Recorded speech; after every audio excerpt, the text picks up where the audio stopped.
The birthplace of rock and roll, Cleveland is one of the Midwest's greatest cities.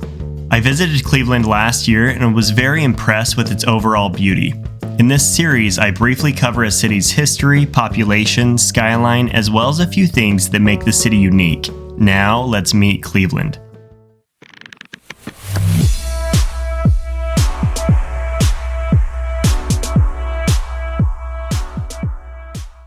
I always like to start by exploring how a city wound up being where it is today. Cleveland is located on the southern shore of Lake Erie at the mouth of the Cuyahoga River. The area had been inhabited by the Erie tribe and later the Iroquois until 1786, when the state of Connecticut claimed an area of land called the Western Reserve. A city surveyor from the Connecticut Land Company named Moses Cleveland laid out the town of Cleveland in 1796.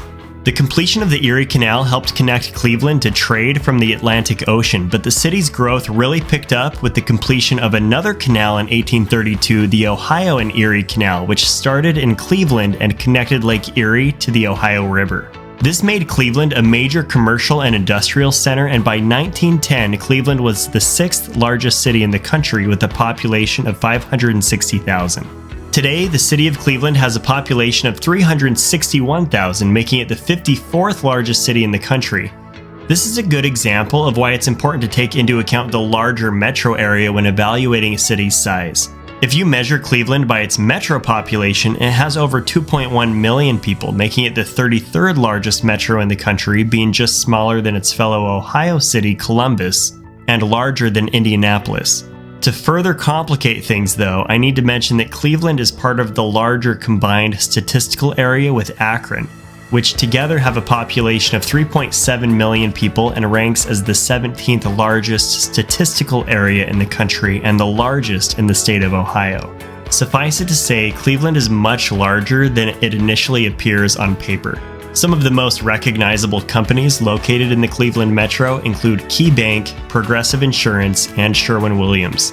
There are 16 colleges and universities in the Cleveland area, including Cleveland State University and Case Western Reserve University. Call me shallow, but when it comes to cities, I think appearances matter, which is why evaluating a city's skyline is one of my favorite parts of making these videos.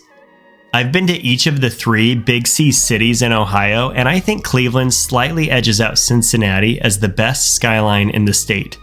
If you took the average height of Cleveland's tallest 5 buildings, it would be ranked as the 17th tallest skyline in the country, falling short of Denver but being taller than Las Vegas. Cleveland's tallest building, the Key Tower, is 947 feet tall, which makes it the tallest building in the Midwest outside of Chicago. My favorite building, however, is the Terminal Tower, which at 707 feet in height was the tallest building in the world not located in New York City when it was completed in 1927. With its Beaux-Arts-style architecture, it's the signature building of the city and is featured in several movies, including this memorable scene from the first Avengers movie. Another unique Cleveland landmark is the Cleveland Arcade. This Victorian-era structure opened in 1890 and was the first indoor shopping center in America. The arcade has been nicknamed Cleveland's Crystal Palace and was modeled after the Galleria Vittorio Emanuele in Milan. Another unique building in Cleveland is the Rock and Roll Hall of Fame, or Rock Hall. The history of the rock and roll genre is closely tied to the city of Cleveland, which is why Cleveland is considered the home of rock and roll. The Hall of Fame has over 50 rock and roll exhibits, and the eye-catching building itself was designed to echo the energy of rock and roll. The Rock and Roll Hall of Fame sits on the shore of Lake Erie in a district known as North Coast Harbor, which has several other unique Cleveland landmarks.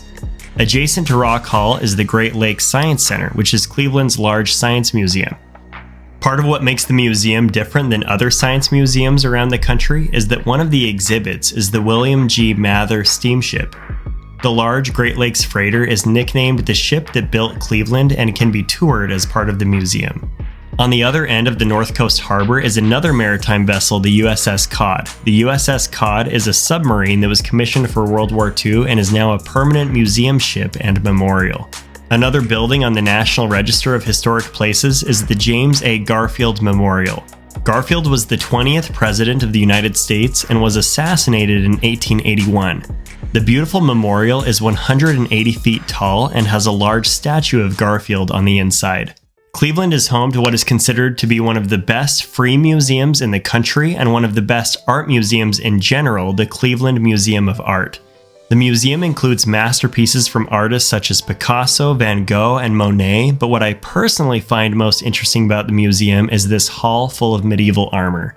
The largest performing arts center in the United States outside of New York City is Playhouse Square in downtown Cleveland. Playhouse Square has 11 different theaters and is considered one of the major successes of the city of Cleveland. The heart of the Arts Center is the massive chandelier, which has 4,200 crystals and at 20 feet tall is the largest outdoor chandelier in North America. Just a couple of blocks down the street from the chandelier is the Cleveland Trust Company building.